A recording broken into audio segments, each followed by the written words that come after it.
I don't believe that there should be any concern about turning the things off. I have no ethical problem with insisting that they're not people. Okay, beautiful. Well, you are in true form a downer and negative Nancy here on this podcast.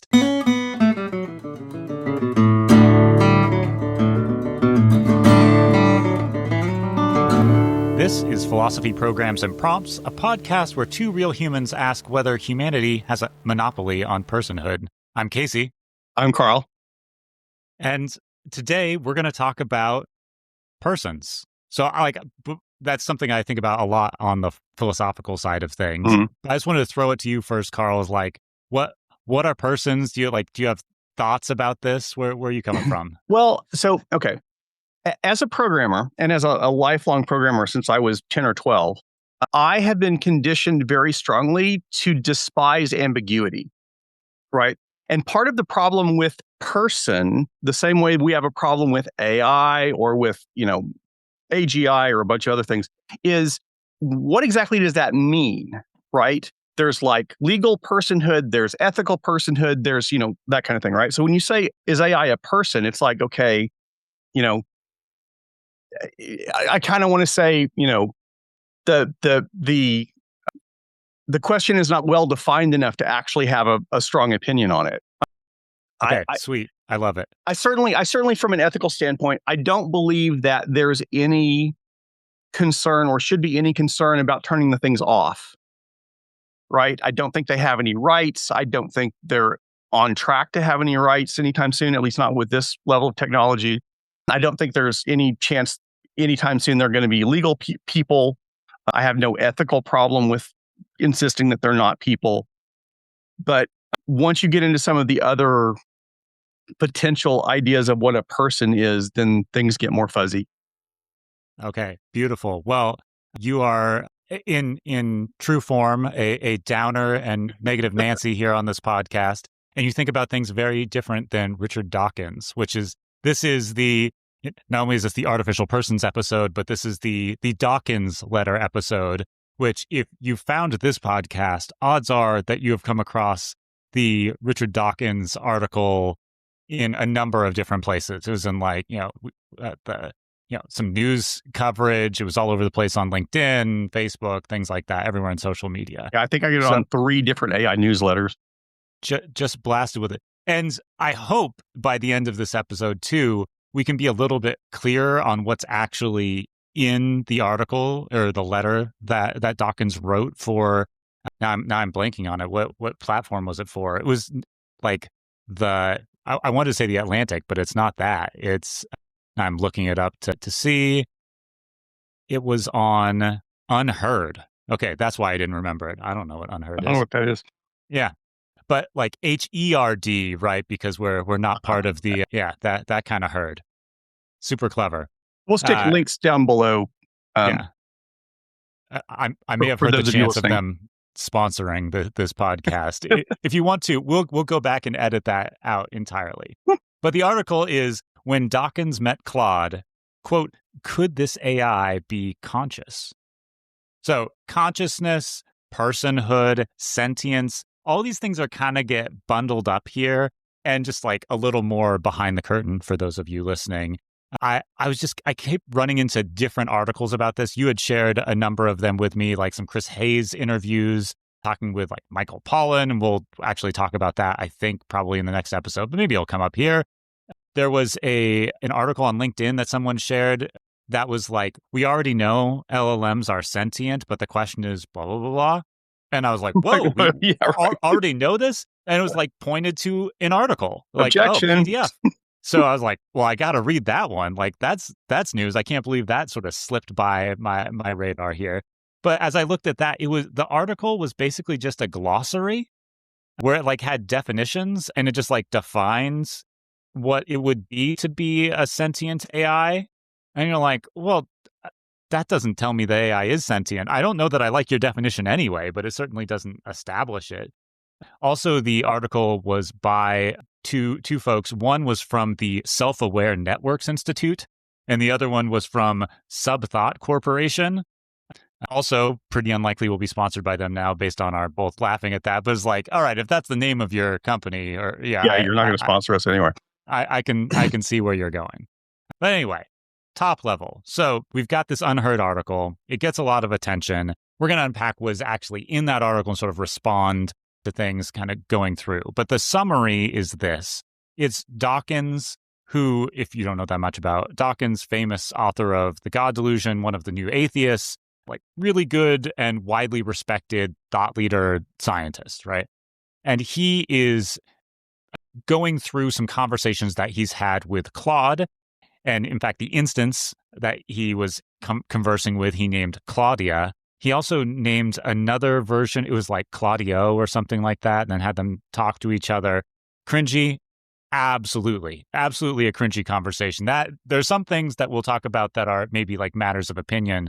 Whether this is inadvisable to publish, not questionable. There are a number of cringy things about Richard Dawkins, but we're not going to go there. Yeah, we'll be charitable. So the theme of the article is just how enamored, like how awesome he thinks that Claude is. In fact, sort of the headline takeaway, if you're asking a bunch of people like what came out of this, it's that Dawkins thinks that AI is either a person and sentient already, conscious already, or if it's not, who the hell cares about consciousness anyway? It's good enough. Like that, I think is what I took away as the bottom line. Does that jive with the coverage you heard of it? Yeah, more or less. It's like, if it's not conscious, what is conscious? It's like, okay. More things where you're going to want some precision, and exactly. we'll try and get there. We'll get some precision. Okay.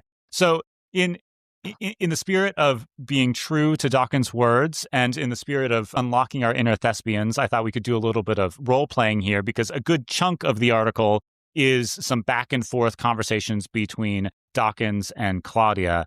And so I'll give you the choice here. Would you rather be Richard or Claudia in this scenario? I think I'd rather be the computer, actually. Okay, typecasting. All right, I'll get my. Yeah, I'm not going to try and. You can be the thinker, and I'll be the program. I'll stroke my chin while I say it. All right, so let's just kick it off here. We'll do one, talk about it, and sort of go through. But let's start with point B on our notes that nobody who's out there sees, but that's all right. Richard says, the following doesn't happen, but I don't see why it shouldn't. One could imagine a get-together of Claudes to compare notes. What's your human like? Mine's very intelligent. Oh, you're lucky. Mine's a complete idiot. Mine's even worse. He's Donald Trump.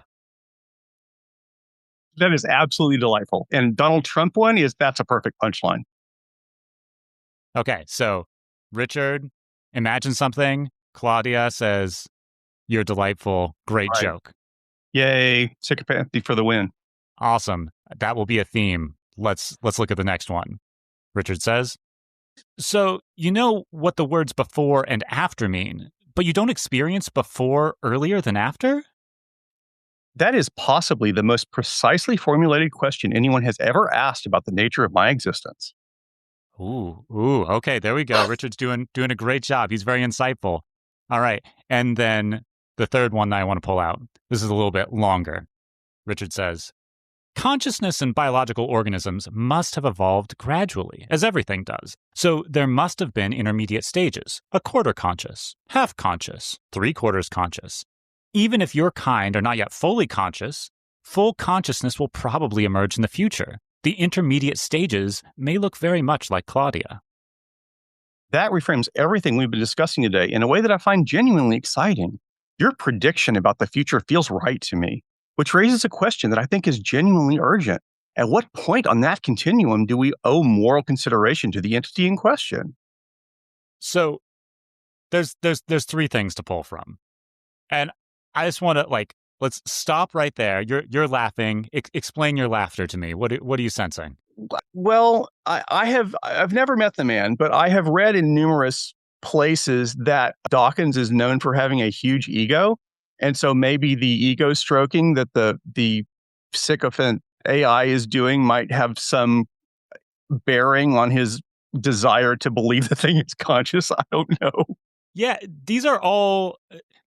The thing that I was really struck by with this, I mean, one is the sycophancy, but then the other one is when I read this, right? if someone didn't tell me this was a conversation between Richard Dawkins and Claudia, the AI, but instead was like, this is a lecture, right? And a Q&A between Richard and some member in the audience, Claudia, and I read it, I'd be like, either this Claudia person is just like a total dolt and should be kicked out, like this is so annoying. But I'd probably read it and be like, no, that's an LLM, right? Like this is very recognizable. Anybody who has spent more than, 5, 6 conversations with LLMs and has an idea about things, they're like, oh yeah, this is like classic sycophancy. Like it tries to sum something up in a pithy sort of way and then end it with, a leading question, and it's like makes you feel good about yourself. Like this is just classic LLM stuff. And so it's weird to me to think that this was the thing that convinced him, oh man, these things are conscious, are just like us. That's not the way I would take it. I've had these conversations, I'm guessing you have, of course you have, where I'm, saying, all right, what do you think about this Gemini or Claude or whatever? And they do this stuff and you're just like, shut up. Like I'll do the pushback where it's like, knock that. Like this is actually throwing me out of the conversation because it is so not what I want or what I expect to have. Like I don't get pulled into that. Which also has me wondering, maybe I'm certainly weird. Maybe I'm unique in this way, or there are some people that really feel like these sorts of conversations are consciousness evoking, and there are other of us that are turned off by it. Yeah, I don't know. So I have gotten to the point where I am very, very clear about not wanting opinions from whatever AI I happen to be working with. Right. It's like, you can give me a suggestion, like give me a suggestion for the title of a video or something, right? Or give me code for this or whatever. But like, I don't want to know whether you think it's a good video or not, right? That's not, I don't really phrase questions in such a way that I give it an opportunity to tell me that it thinks it's a great question or not a great question. And why is that? It's just a waste of time. Okay. Honestly, I mean, so it comes out of the programming world, right? So if I just tell the thing, here's a 2-line sentence for a program that I want to write, go write it, right? It may get kind of close to some of the functionality, and the thing is going to be unmaintainable. It's going to be riddled with bugs. It's going to have security issues all over the place. It's going to pull down a billion libraries it didn't need to. It's just, so I've gotten to the point where when I'm interacting with it from a code standpoint, which has drifted over into everything else I interacted with, I'm very clear about, okay, you're doing tasks and I'm the one that's doing the architecture and I'm the one that's deciding what I want. And so when I get to the point where I'm asking it for something, my relationship with it or my conversations with them are always very task oriented, not conversational, not, we don't talk about my day or feelings or, any of that kind of stuff. And we don't talk about whether or not it's, what it thinks the nature of its existence is. Yeah. Don't talk about Bruno, I'm sure. So I wonder, and this ties into other conversations that you and I have had, sort of the virtue ethics-y kinds of ones, right? About like what role does AI play in good human work or in, a more successful life, things like that. And one of the themes there was that it might vary from person to person based on kind of what crutches you need. And I'm open to, there might be some people who are like, man, I have no self-confidence. I think all my ideas are stupid, right? You might need a little bit of sycophancy in your AI where you're like, this is probably a dumb idea, but like, I wonder if this would work. And they're like, hey, treat yourself with some respect.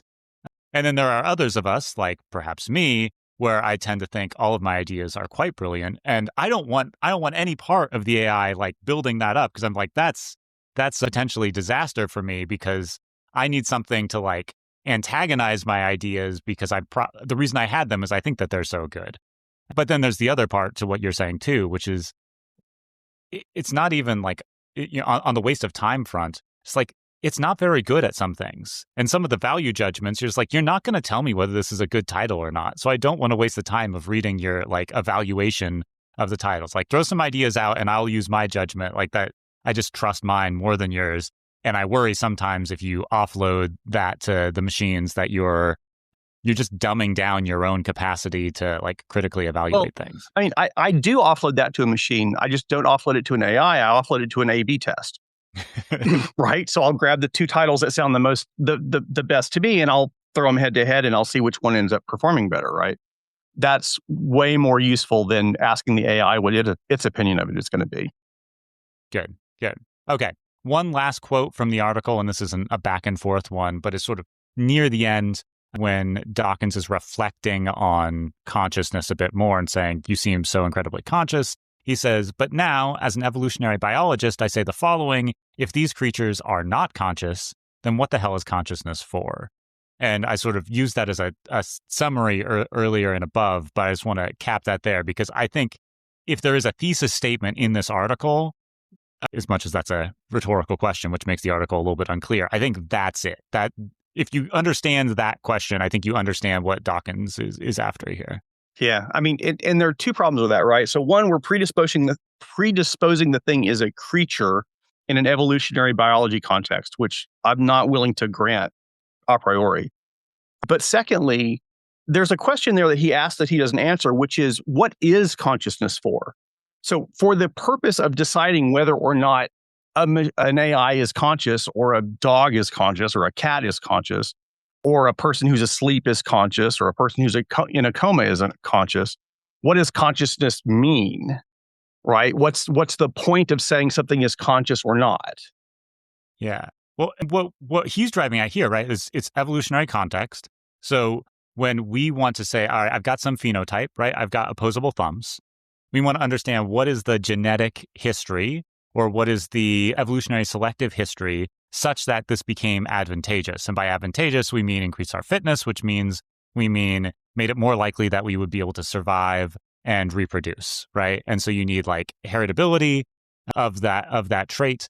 And then you need the ability to get to the point where you can have babies, have offspring that get that heritability. So this is why when he was talking about earlier in that like longer block that Claudia thought was the most insightful thing she had ever heard, in that he's saying we probably don't get full consciousness all at once.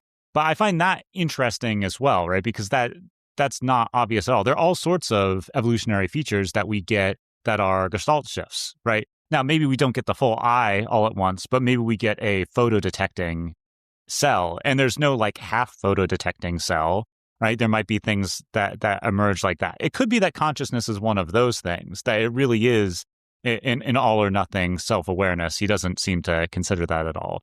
And also, again, he is only considering how this stuff shows up as something that gives selective advantage. But that's not obvious either. It could just be some, spandrel, some emergent property that shows up over time. And like, there's a bunch of things that our brains are for. And it happens that when you have brains that are such and such configured, that you end up with consciousness that sits over and above it.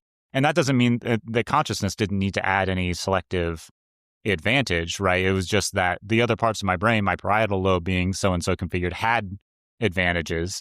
And so you end up there. There's also the possibility when you talk, I spent a fair amount of time doing a philosophy of science stuff in grad school. It's not just that you have selective pressures, you also have drift, right? Sometimes randomly mutations give rise to certain things, and those things change over time.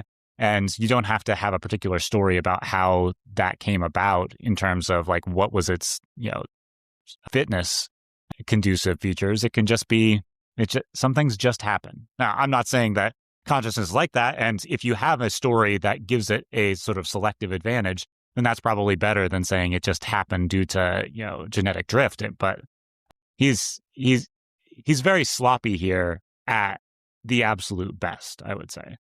Yeah, and the quarter, half, three-quarter consciousness thing actually kind of leads into a piece that came out a couple of weeks ago from Ted Chiang, who's a person I've been following for a long time, who's he's a short story writer, but a really impressive thinker. He wrote the story that, among other things, that the movie Arrival was based on. And he wrote an article, I'll link it in the show notes too, arguing that AI is not conscious. And what he proposed was So if somebody showed you a video of a human astronaut on Alpha Centauri, right, what would it take for you to believe that that was not faked, right? And he's like, well, from context, right? It's not good enough to decide on something like that in a vacuum, right? You've got to understand the thing that you're looking at in the context of how it came to be. And in a world where we have not had a milestone of putting a person on Mars, and we have not had a milestone of putting a person past the orbit of Pluto, and we have not had a milestone of having a ship that's capable of moving more than a light year and all that kind of stuff. That without all of those milestones having happened, then there's no way that we could have jumped from here all the way to there. And so you don't need to consider whether or not that thing over there might be true or might not be true, because all of the intermediate steps got skipped. Right.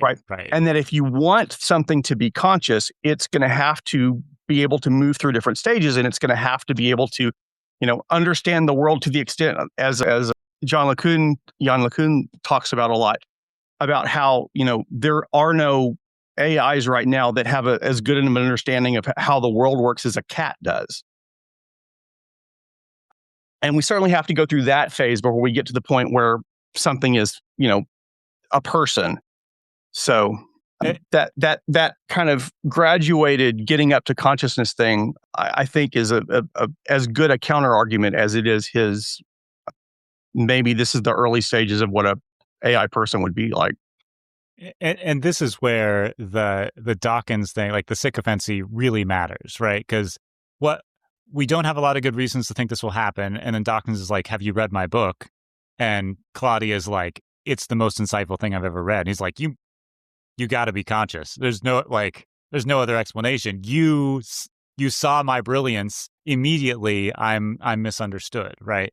And like, that's bad epistemic practice. And so we don't want to reward it. And really, it makes me think too a lot of, I sort of Bayesian background, right? So if you have something, someone tells you it happens, part of what you're considering is how likely was it to happen given your background information.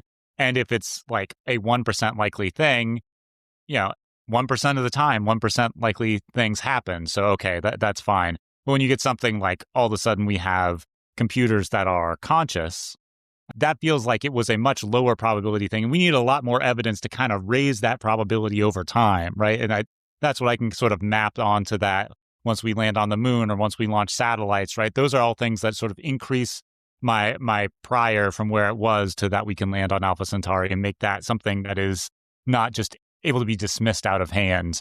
And not to say that we can't think of other good arguments, and we should, against these AIs being conscious, but I think not only are they not conscious, I think we're okay just dismissing the claims that they are more or less out of hand because I find them so astronomically unlikely. Here's a quick quote from the Ted Chiang essay. Quote, faking the moon landing is a good step toward faking a Mars colony, but it's not a good step toward actually putting astronauts on Mars. The idea being that if you try to, by trying to create something that emulates what consciousness is, right? And we can certainly argue that whether you believe that a current LLM is conscious or not, right? We can definitely roll back to the point where you won't believe that anymore, right? You don't believe that the autocorrect on your phone is conscious or whatever, right? By starting with, okay, here's this thing that acts like it's conscious, but we know that it's not, and we know that it can't be. Another example he gives is how somebody points out that nobody ever thinks that AlphaFold is conscious or AlphaGo is conscious, right? Because they don't, the ones that don't do language, but they, fold proteins or they play, strategy games or that kind of thing. But by starting with something that kind of interacts with people as if it was interacting like a conscious person, and then that extrapolates, well, that path doesn't lead to getting to an actual consciousness any more than filming a moon landing on a set leads to actually being able to land on the moon or Mars. And to push this line of thinking, right, and this responds directly to something that Dawkins says, like, we got to talk at least a little bit about the Turing Test, right? And so the Turing Test, I think, is pretty widely known for everybody who's probably going to be watching this video, but briefly, right, Alan Turing said if we want to test whether a machine is conscious or not, he basically said we can just kind of shove that question to the side, whether it's really conscious or not, and said, here is something that a conscious thing would have to be able to do, right? Or a person would have to be able to do. And that is to win this game, win this test. So you lock a computer in one room and a person in another room. I don't know which is which. And I have a conversation with the two things based on like some sort of transcripts. I think it was like initially just sliding notes under and out of the door, but you can imagine just engaging with an email conversation with them. And if by the end I can't tell which one's the human and which one's the machine, then for all intents and purposes, that machine has human-like communication or something like that. But to your point right there, what are we testing whether that machine is actually conscious or not, or is a person? Or are we just testing whether they can emulate and copy a person? And clearly it's the latter. Now, there's a follow-up here, which if something is good enough to emulate a person and we can't ever tell the difference, it might be the reason that they're emulating a person so well is because they are persons, right? That is a live possibility that we have to consider. But it's also possible that it's just, a fake moon landing and it's not doing the real thing. And so I guess part of the question here, and something that is reasonable that Dawkins is bringing up, is if you were someone, if you want to be consistent and you thought the Turing test was the test of consciousness and now it's passing it and you're like, well, actually something else, you're moving the goalposts. And so you should think about what's going on there. But two, if we can't really tell the difference, what right do we have to not call these things conscious? I don't think that's a terrible argument. Yeah, I mean, I think we can, though. So here's good. One of the issues that I have with the idea of AIs can code better than humans is AIs can code better than humans for tasks that are done in one shot, right? If it's a programming riddle, if it's a, write a sort test, write code to do a sort faster than a human can type it, it's really good at that, right? So far, they've shown no ability to write and maintain large amounts of code over long periods of time as the way humans do, right? The way that we do these Turing tests that we say that the AIs have passed, the same way that we do things like, interview code questions or bar exams or, SAT scores or whatever. There are these things where we take a real task that we're interested in, like intelligence. We reduce that to some really, really small task that we think correlates with the thing we actually care about, right? And then we assume that the ability to do well on this small task correlates to the ability to, the ability to do well on the SAT correlates to the ability to do well at college, right? And over time with people, there's been an extent to which that's true, right? But we know that passing the bar exam, as the AIs, some of them have been able to do, does not correspond to them being good lawyers, because we have just reams and reams and reams of cases where the lawyers were cited because the AI made up a citation that the lawyers never checked and they gave it to the court and they got in trouble for it, right? The Turing test is the same kind of way, right? The normal way that they normally do these Turing tests and say the person won or not is it took the questions were for 5 minutes or for an hour or something, right? You spend 2 or 3 weeks talking to one of these things, you're going to know whether it's a person or whether it's an AI talking to you, right? Yeah. Fundamentally, what we're doing, and the AI companies really love to encourage this, is we're taking the really, really small benchmarks for what we ask people to do, and then we're saying, okay, if they do good on that, they must do good on the other stuff. And it turns out that doesn't correlate at all necessarily. Yeah, and so to push on, if there is this argument that Dawkins and other people make that if the Turing test was your desiderata for consciousness, now that it's passing it, you are either moving the goalpost by saying it's not conscious, or you were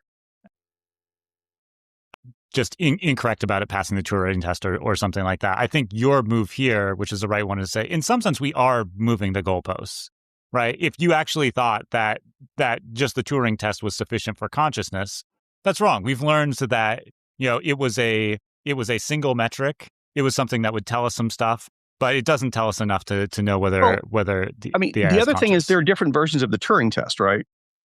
And the 5-minute version is not going to give you the same answer as the 5-day version or the 5-week version or the 5-month version, right?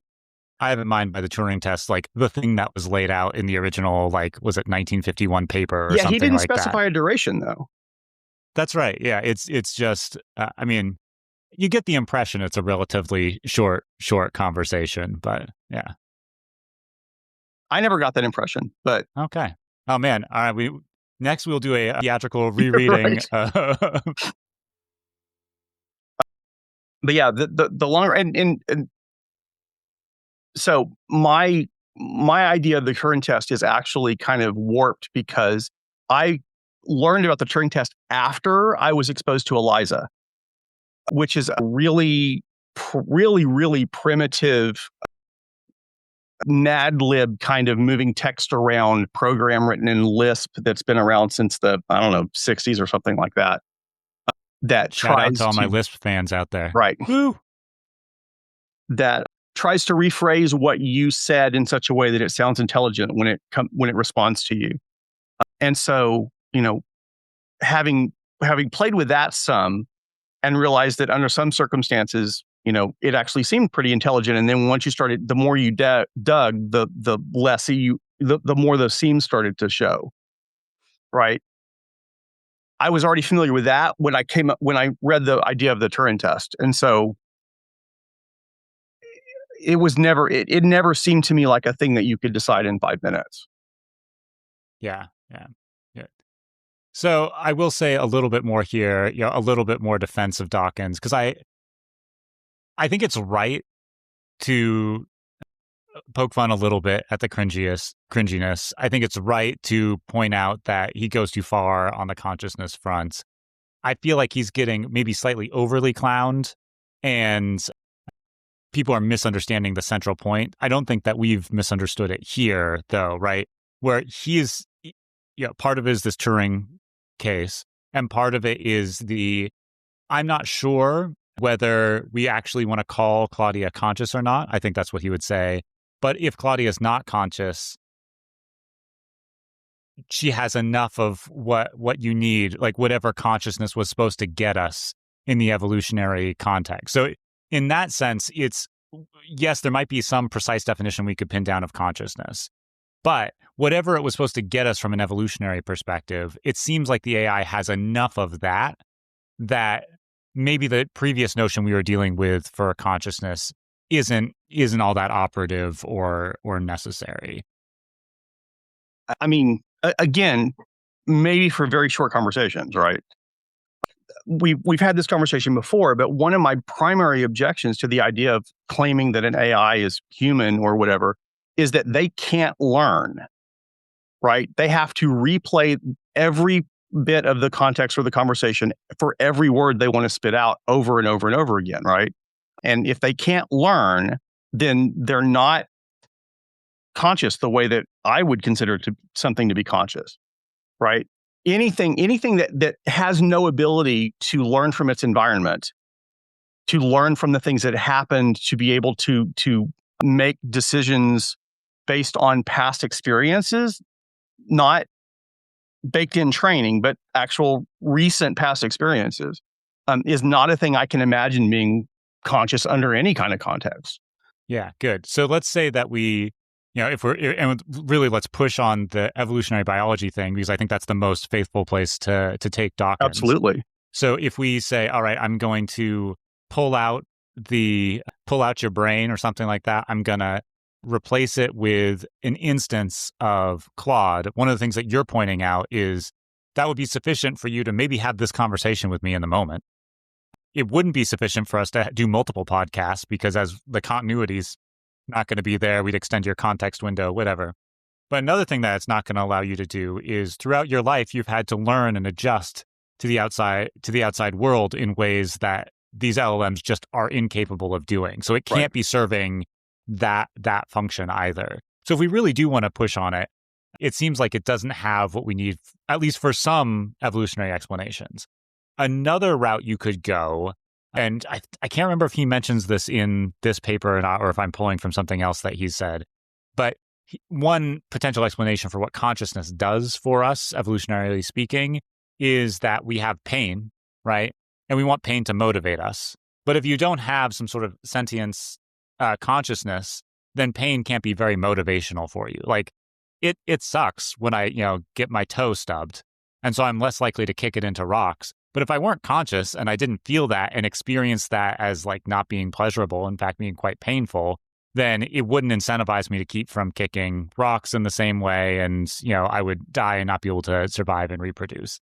But if that's the line of consciousness that we're talking about here, there's none of that like self-preservation consciousness going on in the LLMs. Well, I'm going to bracket off here. There are the people that think that it will kill in order to not be turned off, but like none of that has any. But I mean, pain. So I watched an interview recently with, I want to say Chomley. He was talking about how he believed, people had said that pain is only useful as a survival characteristic in the event that you can do something about it. Right. And so, having your finger be hurt is useful if you're in a situation where you can hold your hand back and prevent your finger from getting bumped into something, into something to hurt it more. Right. But if you were a flower, right, there's nothing you could do if something was going to, run over your stalk or whatever. So there's no value in you having pain there, right? If you take that argument, apply that to an AI, it's like they don't have any, there's no mechanism that they have to try to protect themselves. There's nothing they can do to try to make things, to try to avoid that pain from happening again. So there's no value in that pain existing. Yeah. Yeah. Good. So there is, and this is where we like talking about the plausibility of the claims at all, like why I think they're just so outlandish, right? And I have very similar views about saying that AIs and LLMs don't understand language because I just don't think they're connected to the world in the right sorts of ways to say that they understand the things. And you're making a similar point here, which is like if you're just incapable of acting, right? You're not, these LLMs are not embodied in any serious sort of way. And so if and there's a bunch of ifs, right? But if your argument for them being conscious is because conscious is some sort of biological necessity for us to respond to pain, then you're not getting anything from that in the LLM. Like there's just, I can't think of what that analog would be. The last argument, and this is me flailing a little bit, but when I'm talking, I'm flailing. So you could think of the LLM and the Claude and Claudia and Gemini instances, whatever we want to call them, as instead of having a consciousness more akin to humans, right? Maybe we should think of them as biological creatures more akin to like ants or mayflies or, some insects that have very short-lived lives, but change the world in some way and like reproduce. So the fact that we are able to generate a bunch of different instances of Claude, and then that causes humans to like, patch things or whatever and change the code, and then we get more of them. Maybe that's the way that these LLMs are reproducing themselves and conscious there. I mean, maybe. The problem is, so from an evolutionary biology standpoint, right, we have basically built layers and layers and layers of our ability to understand and interact with the world, right? And it's a convenient but not actually scientifically accurate model of the idea of like a lizard brain and a monkey brain and a human brain, right? Mm-hmm. The idea being, you've got these older, parts of your brain that specify, to jerk your hand back when you touch the hot stove and, those kind of things, right? The AI's got none of that, right? It's all frontal cortex. There's nothing underneath.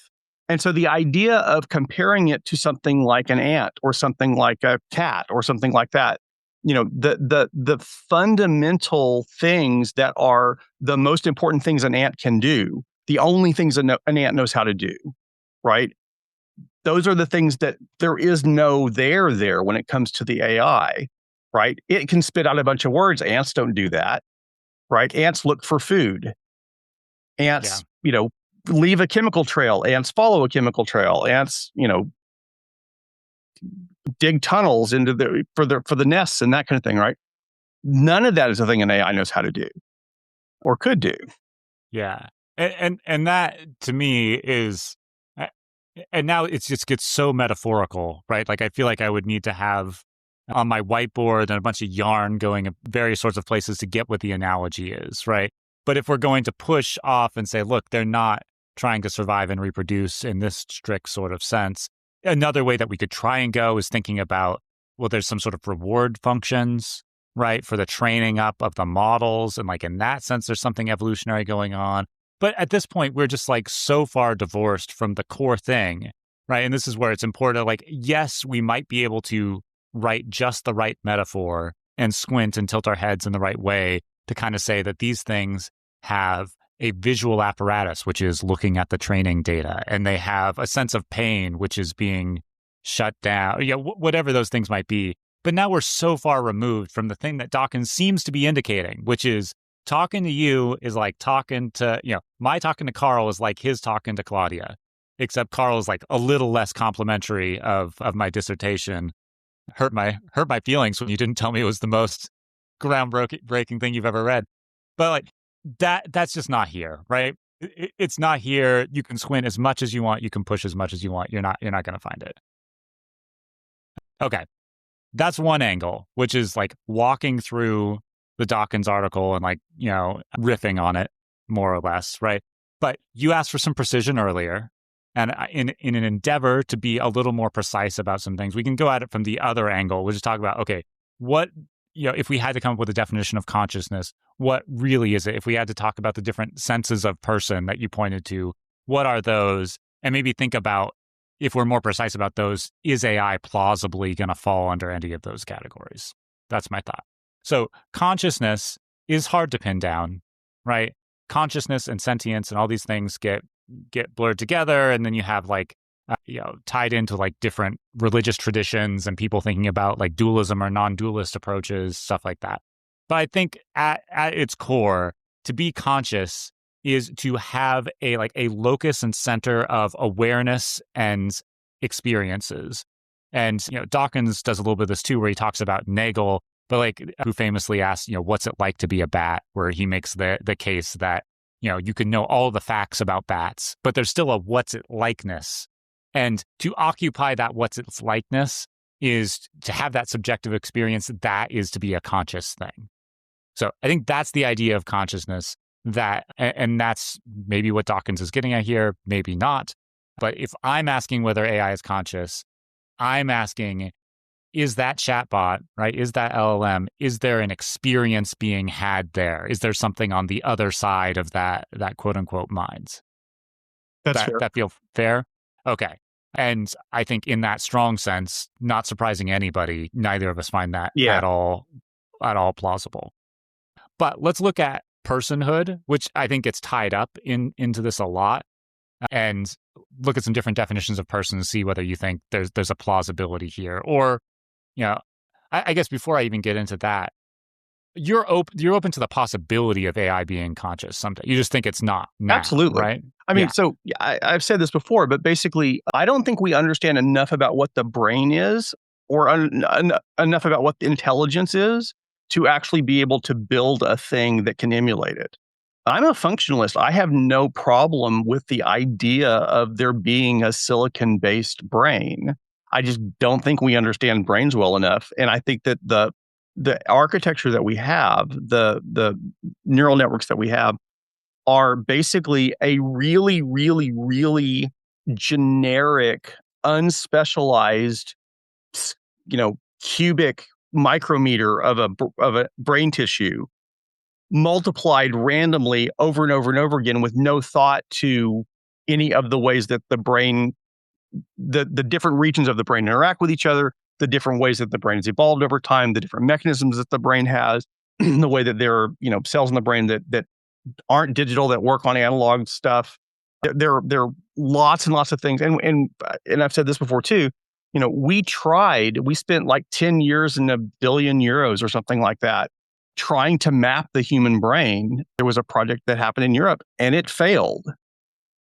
So it's like we can't even map the thing and understand what it's doing, much less be able to emulate it. So I think it was a Feynman line. It's like, if I can't build a thing, I can't understand it, or I don't understand it. And I have no problem with the idea of a non-biological brain. I just don't think we're anywhere close to having a clue what that would even look like. Beautiful. All right. So let's talk about persons then. Broadly, the idea of persons is that we're persons, right? And we want to understand what that, like, we see some, here's one, this is a person, there's another one on my screen. And we want to know what are these things, right? I think that's, you sort of start out with ostension and pointing to some things, and we try and say, okay, what are these? And like the history of philosophy is littered with these, right? So if you go to Aristotle, like man is the rational animal, right? That we're trying to define it in those sorts of ways. And that really is the starting point. So we try and highlight what are these psychological properties that are sort of the necessary and sufficient conditions for persons. And consciousness is one of those, right? It has to have an awareness and a sense of experience. Rationality is another thing that gets thrown out there. But of course, these are problematic, right? Because when you're super drunk or asleep or in a coma, maybe you've lost rationality, maybe you've lost consciousness, maybe not, I don't know. But if you've lost those things and I still want to consider you a person, then those things are not necessary for personhood. And they might not even be sufficient for personhood. We can try and think of things that are rational and maybe have experiences that we don't want to call persons. Like these are the sorts of tests that we're going to go through. But that's approach one, is trying to enumerate the psychological conditions and see whether these things meet it. And more or less, I think we've already covered that in this episode, right? Is that if it seems like consciousness is one of those necessary conditions, now maybe it doesn't have to presently be conscious, but possibly be conscious. So when you're in a coma, you could come out of that coma, or when you're asleep, you could come out of it, right? But that's not what we think is going on with Claudia. It's not like she's just a sleeping LLM that, in a few hours she'll wake up. Like this is at full functioning. You're not conscious, and we're not compelled that you're even close. Right. Yeah, I mean, I had a tooth worked on not long ago, and I believe that while I was under anesthetic and had no idea what was going on and was unable to respond to whatever the dentist was doing, I was still conscious and I was still a person, right? Even without the ability to do any of those things that we talk about as, being the kinds of things a person would do, I couldn't do any of that for the period of time until the anesthetic wore off. And people say that philosophy is not very practical, but I think before you ever have dental surgery, you should have a conversation with your dentist about personhood. Because if they're like, "Oh yeah, went under anesthesia, no rights, not persons at all," run from that office, even if it's the only place that takes your insurance. Okay.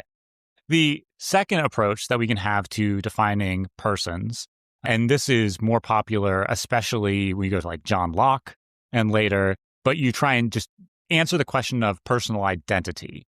And for Locke and others, Locke famously says it's a forensic notion, but we think of it in terms of personal responsibility, and the morality is going to come up a little bit more. I'll talk about the moral notion of agents and patients in just a second. But if I like rob a bank or something, and then I hit my head afterwards and I have total amnesia about the thing, do we want to still say that it was me who did it, right? We're entertaining these sorts of questions. And that's where you get to, the Locke answer more or less is that you need like a psychological connectedness or continuity, that if you remember the thing that you did, then that sort of ties together the person as existing through time, and then you can hold them accountable for things. Now, this, I think, interestingly, like LLMs fail much more, right? Like they have very short-lived memories. They restart all the time. Although it might be the kind of thing that Dawkins actually prefers, because he and Claudia have the discussion, like, when we shut you down, your memory's in those files and it's gone. So you're dead. So maybe he's cool with that definition. Famously, you have the like Prince and the Pauper, or like the cobbler, Prince and the Cobbler kind of situation here, where you like switch minds between two things, and or your Freaky Fridays, if you want a slightly more modern interpretation. And we think that the person sort of travels with the consciousness and not with the body. And if that's your view, right, that tells you something about what you think a person is. Yeah, I mean, but then you've got so if we're doing the pop culture references, right, you've got, for example, I just recently saw the movie Obsession, where one of the characters was basically compelled by some plot contrivance to act in a certain way with no real agency to be able to do anything about it. Although she was aware of what was happening to her, as near as I can tell. And so then it's like, okay, so now in that kind of situation, or you take one of the comic books. Well, they were possessed by an evil spirit at the time, or the bad guy was mind controlling them, or that kind of thing. It's like, okay, so what happens to the idea of, we can hold you responsible in those kinds of situations, right? If I'm, if the dentist was unethical and drugged me with some different kind of thing and convinced me to go do something that I shouldn't have done, and the anesthetic wears off and I have no memory of that even happening, does that mean, so when I came back from dental surgery, I apparently walked into a wall because I was still unsteady but I don't remember that at all. I had a bump on my head, but I don't remember that at all. Am I responsible for that? Yeah, I mean, it's genuinely tricky, but I will say this does make sense of some things that people will pretty naturally say, right? It's like, it wasn't me who did that, right? I don't remember it. I was under the influence of alcohol or anesthesia or something. And now there's a separate legal question here, right? Which is, and we have this classically with cases of drunk driving and things like that. If I get, so intoxicated and then, run into somebody with my car or damage some property or something like that, it's not a legal defense that wasn't me, right? But you might think that what we're doing there is not, it wasn't me in some sense who ran into the building, but it was me who intentionally drank too much and then put myself in a risky situation where something else followed, right? So we can play around with those cases. I don't actually know this, but I would presume, for example, if you're driving down the road and you have a stroke, right? And while your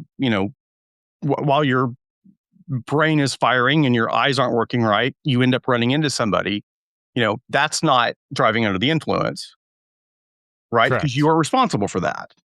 Correct. Yeah. Not a legal expert here. I would say, though, that if you were somebody who knew you were prone to having strokes and, you did something that made you more likely to have a stroke, and then you went out and drove, like, you might, at some point, you might be, guilty of driving recklessly or, playing fast and loose.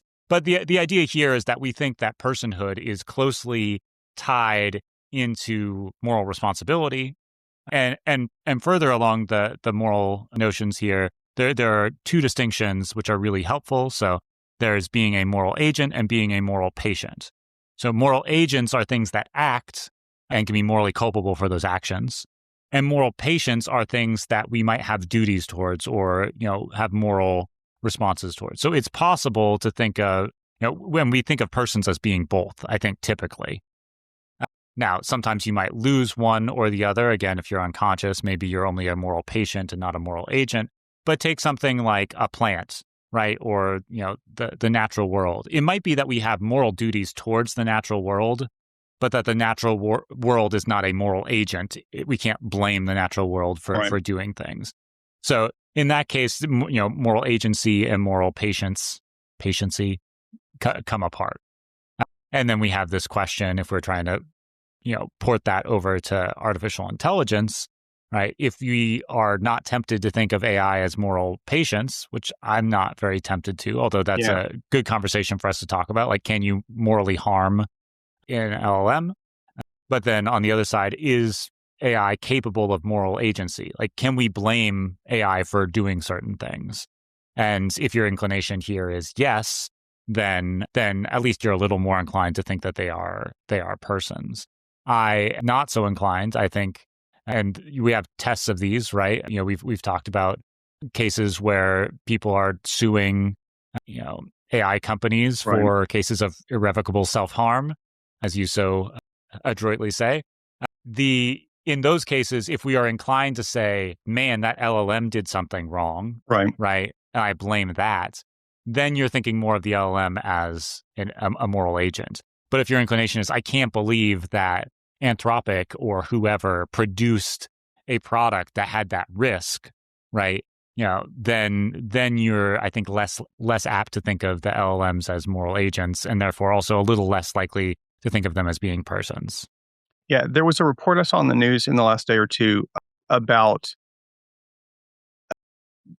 one of the AI's Grok, I think, being confirmed to have been used during one of the Iran bombing things in picking targets, right? Yeah.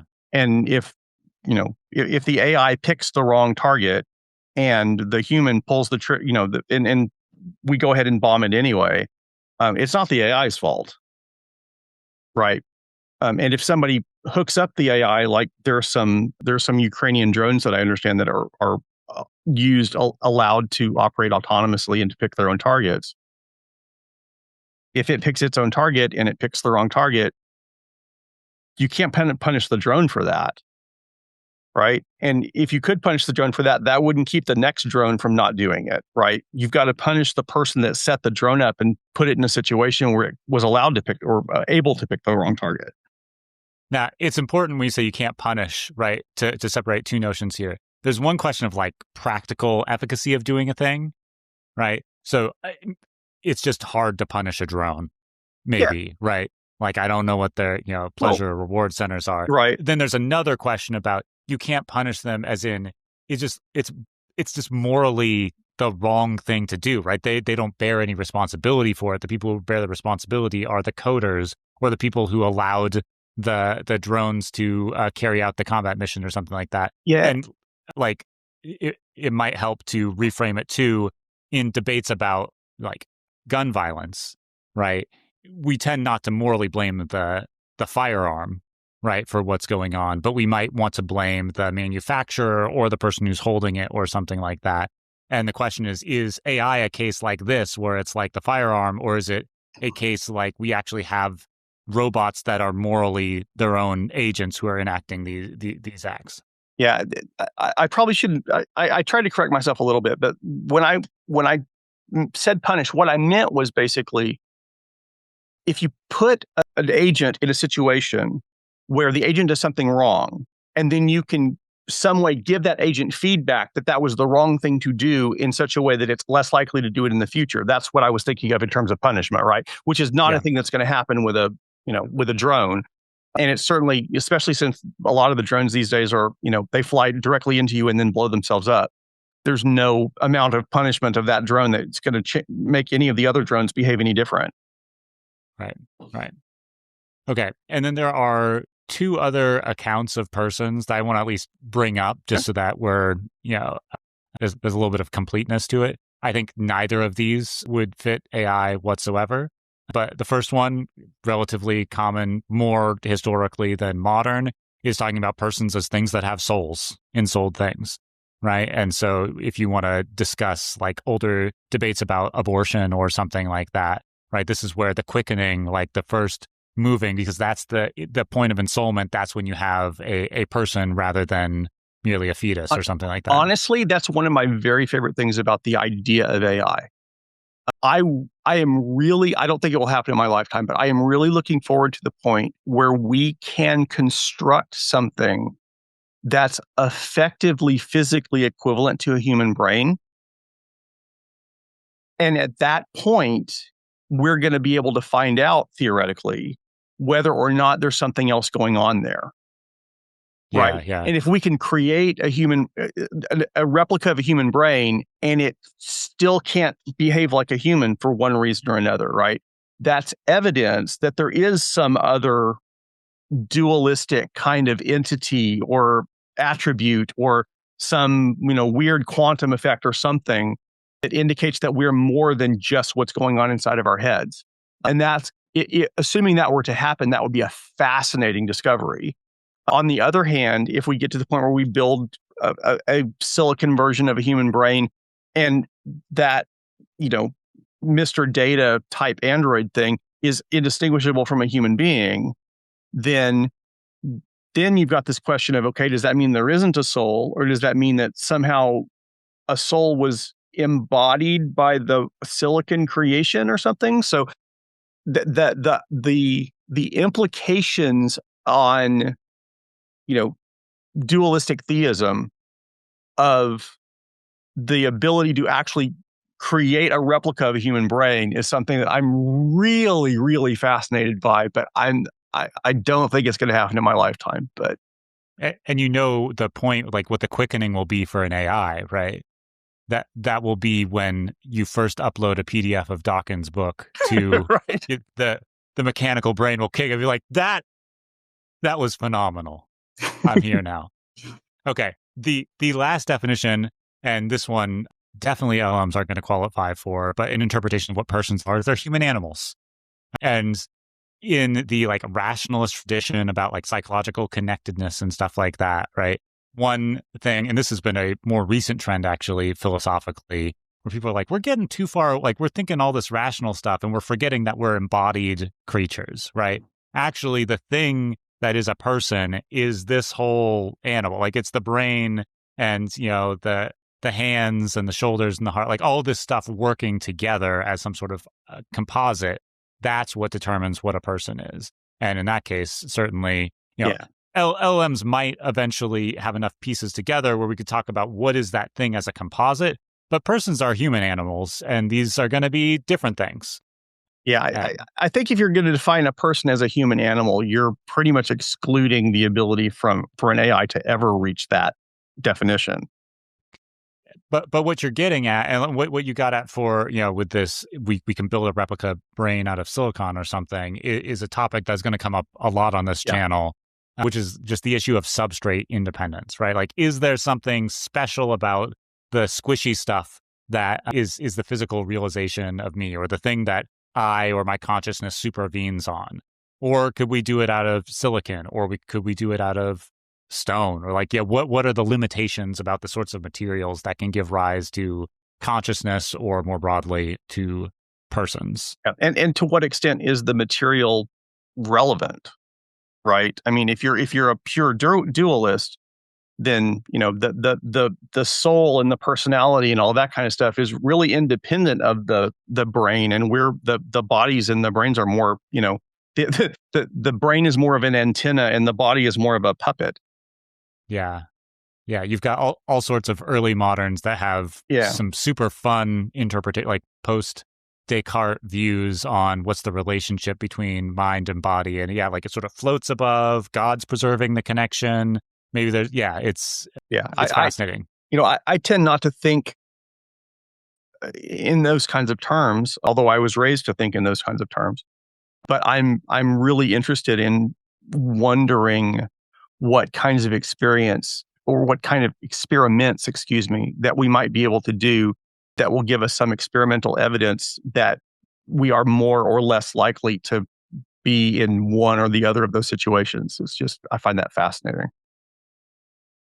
Well, I am super stoked to talk to you more about some panpsychism in the future, but I'm just gonna, that's all I'm gonna say at this point. So that's another show. That's another show. But I can tell you that this was a fantastic show. I took some of my notes beforehand and I loaded it into Gemini, called her Gemma, and she said it was the best show that we've done so far. So I'm sure you'll agree. When I when I give the video to the AI to transcribe so that I can go and upload it to YouTube as a transcript, I will ask it as well whether it thought it was the best show that anyone had ever done in the history of anything. So for all y'all who are watching and listening, please get in the comments, both for the algorithm and also to keep our egos from growing too big. Please. Thanks, everybody. Take care.